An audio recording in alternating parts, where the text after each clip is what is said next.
Oui, oui, oui, oui. Bonjour à tous, toujours. Je ne pas que du paquet plus depuis l'Europe de l'Est. C'est important, il faut qu'on en parle.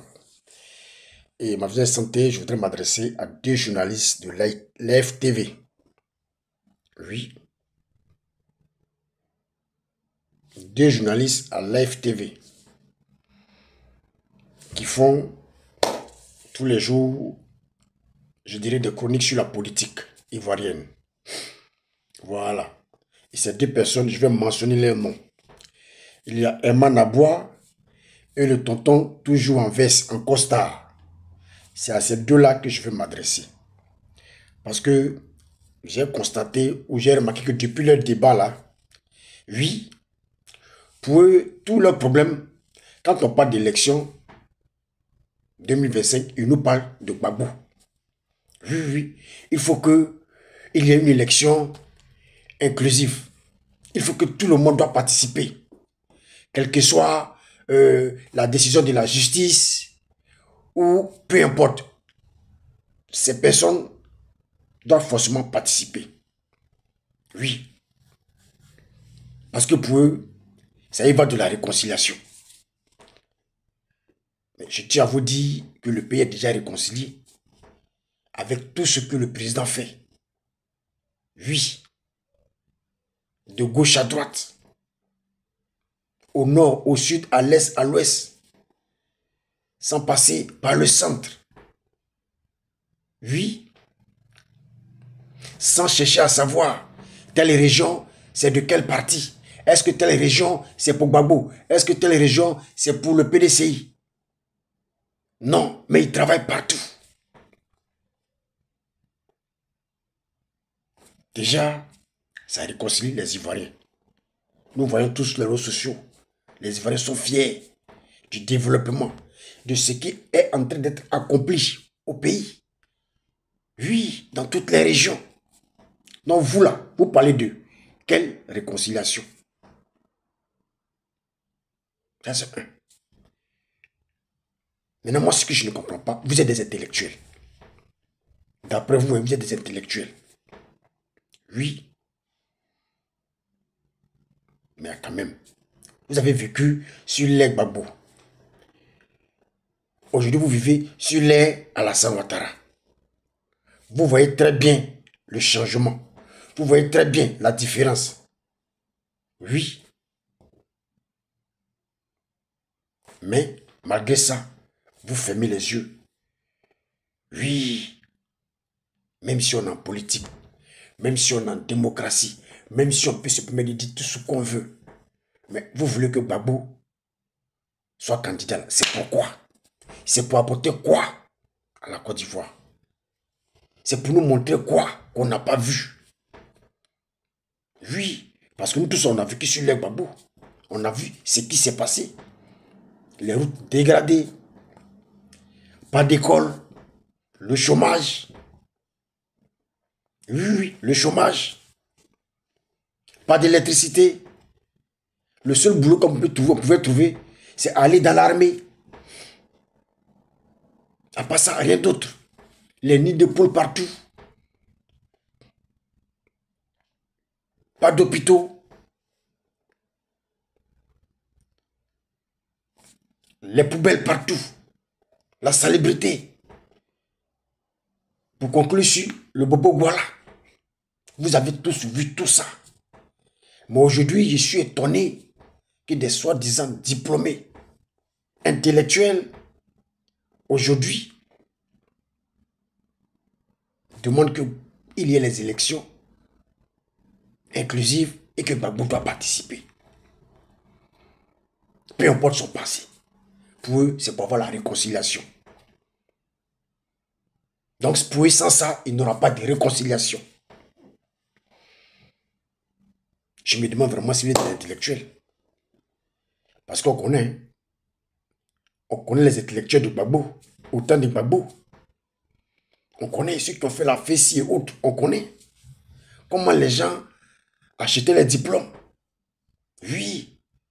Comment les gens gagnaient facilement les diplômes sans passer de concours. On connaît. Et on a une preuve qui est là. Blé Goudé. On a vu comment Blé Goudé est arrivé aux États et comment en Angleterre pour ses études. Après 3 années d'échec. Nous avons tous vu, c'est retrouvé en Angleterre. Et comme son histoire de diplôme, de faux diplôme, a commencé à voir le jour, a commencé à avoir du buzz. Et en même temps, il a eu la guerre en Côte d'Ivoire. C'était une opportunité pour lui de dire qu'il rentre pour défendre son pays. Oui, que lui, il est patriote. Il rentre pour défendre son pays. Il rentre pour soutenir son président. Parce qu'il a compris que son histoire de faux diplôme en Angleterre là, a commencé à voir le jour, a commencé à faire du buzz. Voici ce qu'il a sauvé. Sinon, tous on connaît comment il arrive en Angleterre pour ses études avec faux diplôme. Beaucoup en parlent. À l'université, on sait, tous ceux de la FESI et tous ceux qui sont diplômés. On sait que vous avez eu les diplômes. D'autres ont eu la bourse d'études au Canada, bourse d'études ici, ici, ici. Mais pourtant, zéro. On a vu. Ce qui veut dire que vous, là, vos diplômes, là, c'est douteux. Oui, oui. Vos diplômes, là, ça a à revoir. Oui. Parce qu'on connaît les intellectuels au temps de Gbagbo. On connaît.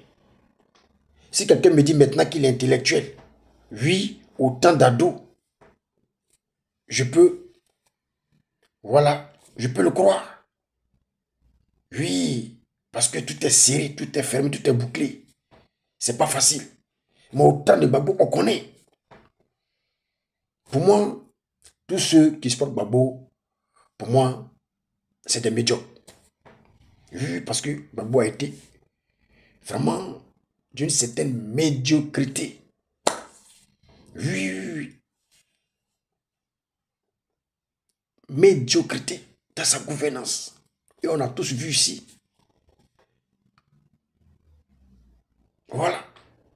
Ou soit ceux qui ne sont pas médiocres, c'est que c'est ceux qui n'ont pas vécu sur leur Gbagbo.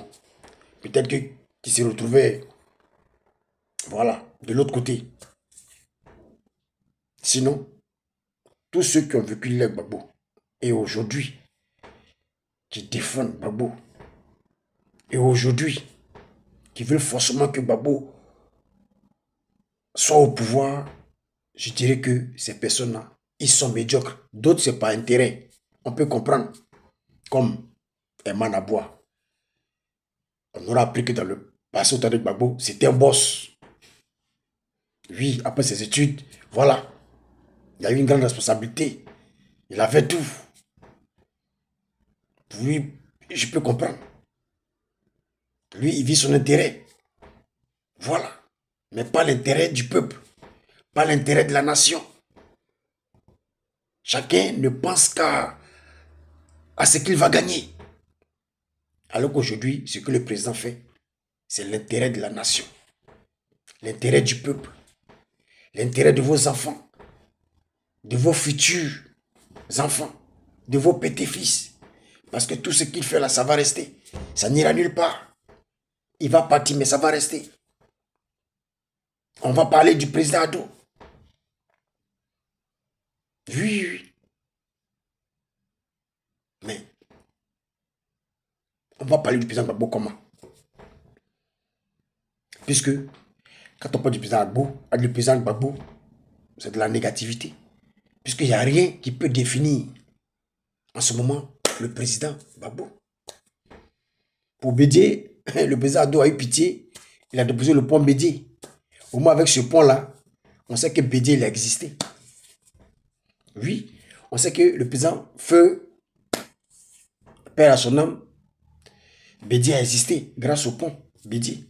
Mais Gbagbo, si demain il n'est plus, avec quoi?